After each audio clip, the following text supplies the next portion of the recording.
Hey guys, what's going on? Darryl Addison at Torpedopot.com. Darryl Addison, Torpedopot.com, where we make self-growing planters, where all you do is turn a knob and these planters water and take care of your plants for you. As you can see, we planted over 100 carrots inside of this planter, seeds in this planter. And we did it maybe about 3 weeks ago. And they're growing on their own. They require no human intervention. All we do is take our seeds or our plants and put them in this particular planter and watch them grow.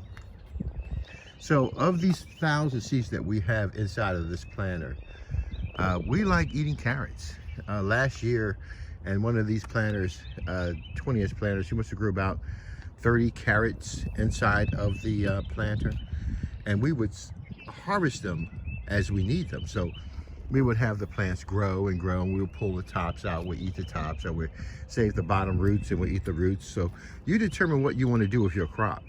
But these are Torpedopots. They're designed to grow your food for you, so you don't have to grow your food anymore. All you do is put your plants in, you put your seeds in, you set it, and you forget it, and you walk away. And so we have about 10 planters that are growing a lot of food. As you can see, an awful lot of food. And the consistency is beautiful throughout the planters. As you see, they're starting to pick up their second set of leaves right now, which I think is very, very interesting. I like that. You can see that coming, right? That is so beautiful. Look at that. They are definitely coming, and they're beautiful. These are self-growing planters. All you do is drop your seeds in your planters, or your plants in your planters, and you walk away for the rest of the year.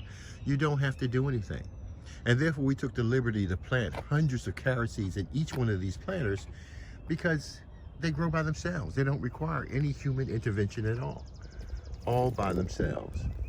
And this is amazing. So I got to come back and I got to thin these carrots out because there's too many of them in one planter. And I don't like to have a lot of carrots literally in one planter. Darryl Addison, Torpedopot.com. Again, we make self-growing planters that grow your food for you with no human intervention. All you do is put your plants in, you put your seeds in, you walk away for the rest of the year, and you're practically set. Talk to you guys later. Darryl Addison, Torpedopot.com.